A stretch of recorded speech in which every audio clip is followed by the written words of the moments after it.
Welcome to r/Best of Redditor updates, where we have an actual villain origin story. Our next Reddit post is from r/Legal Advice, and the title is, "What crimes did my wife commit?" My wife came to me on Friday and asked if I had spoken to our daughter recently. I told her I hadn't, but asked why she wanted to know. She said, "I got a phone call from our daughter, and she's threatening to sue us for money, her clothes, and the car." I asked my wife what money our daughter is thinking of suing us for, and my wife said that she moved $4,500 from my daughter's checking account into a trust account that the daughter can't touch until she's 21. I asked my wife if my wife's name was on the account. She said, "I was there when she opened it," which, what the hell was she thinking? I told her that's identity theft. She said, "No, she gave me the PIN when we opened the account." Okay, that makes no sense. I then checked my email, and my daughter says that my wife used a forged check to take all the money out of her account. The total was indeed $4,500. My daughter says that she has proof the check was forged. I'm thinking that at minimum, my wife can be charged with identity theft, forgery, and fraud. Am I wrong in thinking that this would be a second-class felony under Pennsylvania law because of the amount of money involved? Then OP posted an update. Apparently, there were 4 checks issued to withdraw all the money. A local police department has attempted to contact my wife, but she didn't answer the call because she didn't recognize the number. My wife says that if my daughter files a suit, she'll file a counterclaim for emotional distress in the amount of $5,000. She says she has a therapist who's willing to testify as to the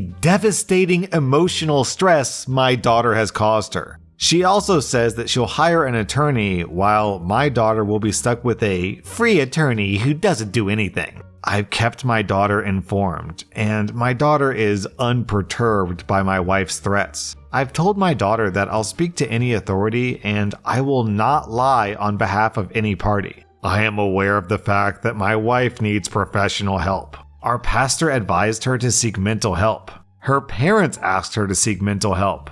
Her children asked her to seek mental help. I've asked her to seek mental help. She says she's seeing a therapist, but will not provide me with the name and says that she's paying for it out of pocket. I can't force her to get mental help unless she's acutely homicidal or acutely suicidal. If I could go down the block to the courthouse at lunchtime and get her put on a 72-hour hold for being a jerk, I'd do that.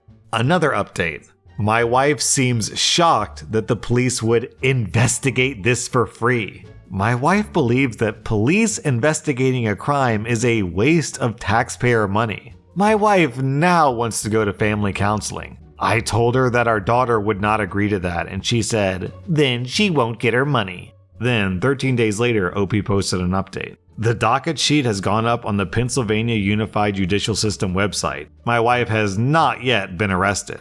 Third-degree felony. Access device issued to another who did not authorize use. Penalty is up to 7 years in prison and/or $15,000 in fines. Also, first-degree misdemeanor, theft by unlawful taking, movable property. Penalty is up to 5 years in prison and a minimum fine of $1,500 up to $10,000. I'm sure there could have been more charges. Hopefully, they'll let her plead down to some lesser offense, slap her with a hefty fine, and make her pay restitution. Hopefully, she'll learn a lesson. Then, 2 years later, OP posted an update in someone else's thread. So in this update, OP is responding to another user on whatever topic they're talking about. First, you earn that scholarship money, not your mom. Your mom is a controlling, well, it rhymes with ditch. I'm sorry you're going through this. Second, my wife did to our daughter almost the same thing that your mother did to you, and for pretty much the same reason. Eventually, my wife was charged with a felony and a misdemeanor. I got to pay approximately $4,000 to hire a defense attorney. My daughter got her money back and asked the state to drop the charges, which my wife spun as a victory on her own part. My wife's bad actions were a very serious factor in my decision to file for divorce last year. I can't have my wife trying to control my daughter's lives and expecting me to defend her when she's called out. I would have loved the update to include the wife suing the daughter lawyer for emotional distress. Can you imagine that court case? Your Honor, I'm sad because she wouldn't let me steal money from her, so therefore I deserve to steal money from her. What? Our next Reddit post comes from rSlash_teachers. What would you do? 19 students, 5 names. So I'm dealing with a disaster of a roster for an after-school club. I have 19 students, all boys between the ages of 6 and 13, elementary to middle school. There are 5 different first names among them. I have 7 Liams. 2 of them have literally the same first, middle, and last name. I have 5 Noahs. 3 have the same middle name. 2 have a last name that starts with the same letter. I have 3 Mateos. 2 have the same last name and no middle name. And I have 2 Williams, one of which is a William Noah just for fun. I also have 2 Sams. Not Samuel, just Sam. The first day, I sat them all down and tried to figure out what we could call them to prevent chaos. It started descending into chaos. Trying to save the afternoon, I told the boys that we could all have special club names. The boys were all for it, so I used a fantasy name generator and let them all pick out mad scientist names. They were thrilled. One of the Mateos especially, because he gets called Big Mateo and he's sensitive about being overweight. Except one of the Liams' moms, of course it's one of the Liams who has the same first, middle, and last name, is livid. She called the principal and wants his name to remain the same and for me to call all the boys by their actual names. Like, I don't even see how it's possible. Of the 19 kids, none of them except William really lend themselves to nicknames, and with so many repeats and last initials, it'd be like a jigsaw puzzle. Admins are with me on this because the boys are all from different grades, so it really hasn't been an issue overall. But the one parent is trying to start a war over me whitewashing her kids' names. Liam is what? Liam's white. What? I let her know that since the other boys were happy with their mad scientist names, he could be Dr. Liam. She wants me to scratch all the names or she's going to get the district involved. Other parents don't give a hoot because it's after school care. I'm not a full-time teacher, so I don't even know what the heck to do. Then OP posted an update. Buckle up, Buttercup, because this is one wild ride. Tuesday went well. I used Dr. Liam. I contacted the district who was like, "You're an after-school contractor. Leave us alone." The mom is still being a turd, so I invited her to the club. I have 2 parent volunteers. On Wednesday, she came and sat in the back scowling the entire effing time. A couple of the younger boys were very nutty. I sat them in a corner on the beanbags, gave them a snack, and told them to take a minute. Turns out they were exhausted and both fell asleep. A couple of older boys had some interpersonal issues to work out, and they were off to another corner. One boy called his mom and begged me to let him study. Fine, whatever, the room has 4 corners. The class proceeds with about 11 students actually participating. Eventually, the boys who were dealing with whatever rejoined us, as well as the boy who was studying. Immediately after class, the mom pulled poor Dr. Liam from the class, and 3 of my other students deregistered. This should have been a sign of things to come. Thursday, I came in and get called into the office. There's a lawyer, the mom, and then someone I didn't recognize. They're from Child Protection. It's the stupid mom's friends, apparently. I'm not going to pretend that I'm colorblind or somehow magically immune to noticing race. My students are mostly white. We also have white Hispanics and 2 Asians. The evil mom starts making accusations that I'm name-calling the kids. She didn't approve of the names Professor Calamity or Dr. Demon, and that I forced all the children of color out while I only let the white kids participate. She has photos to, quote, prove it. My sleepy boys were 1 Asian and 1 black Hispanic. The boys who were fighting was 1 dark black Hispanic and 1 tan Hispanic. The study-stressed boy was Asian. The rest of the boys are white passing Hispanic, white, or white passing mixed. Her son, Liam, was very subdued. I honestly hadn't realized the way this occurred. It did look bad from the photos, but in the end, all but the 2 sleepyheads joined in again. The volunteer moms in the group had checked with home, and both parents had said to let the boys sleep. What the hell am I supposed to do? Nobody in the room, except for the terrible mom, was really amused. She thought that she had us over a barrel. Wasted the entire effing after-school time to hash it out. I'm shaking and ready to quit on the spot. The principal smooths it out. The lawyer assures me we have nothing to worry about. Child protection was pretty annoyed because the evil mom seemed to make them think that she was exposing some kind of crazy situation. On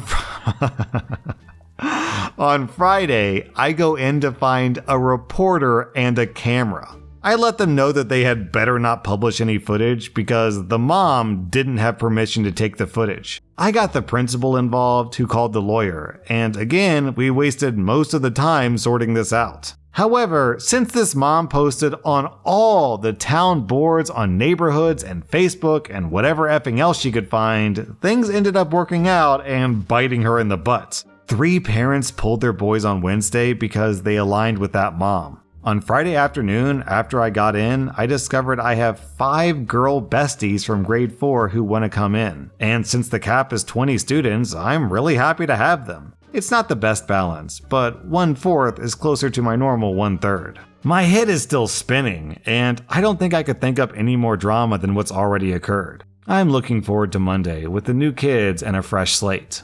I'm going to combine 2 phrases here. This is not a hill worth dying on, and don't make a mountain out of a molehill. To a new phrase, this is not a molehill worth dying over. What the hell is wrong with this mom? And moreover, I feel really bad for Liam. When you're a teenage boy just trying to fit in, this is a terrible parent to have, making giant county-wide issues over absolutely nothing.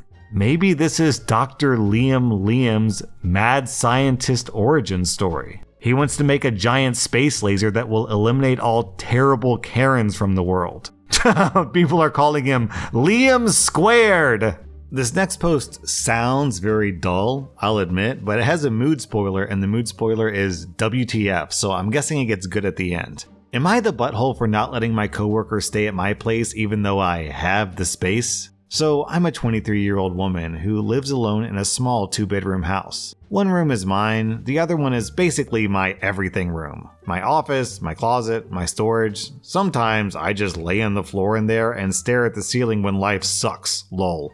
It is not a guest room. I've lived with horrible roommates before, so I worked really hard to be able to afford my own place and love having my space. It's literally my safe little bubble. Anyways, one of my coworkers, a 25-year-old woman, got into a huge fight with her roommates and they kicked her out. She was venting at work and I felt bad and was like, that sucks, OMG, and even sent her a few places to look at. I was trying to be helpful without inviting chaos into my life, you know? Later that night, she texts me saying, hey, I was thinking maybe I could just crash with you for a few weeks since you live alone and have the space. I literally got that sinking feeling in my chest. No.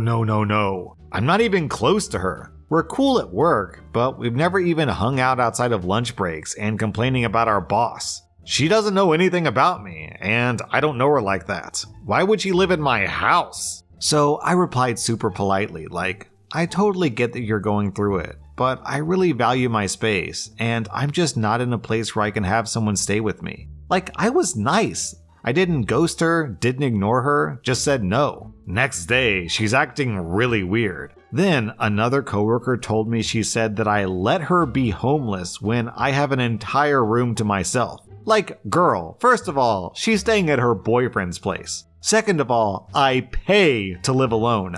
That's the whole point. I don't want to feel tense or uncomfortable in my own space. I don't want to tiptoe around a person I barely know, and I definitely don't want to deal with just a few weeks turning into, I'm looking but nothing's coming through yet, for 2 months. Now people are acting like I'm the bad guy. Sorry for not letting a coworker move into my apartment because she had a bad fight? I don't know. I feel bad, but also no. Then the next day, OP posted an update.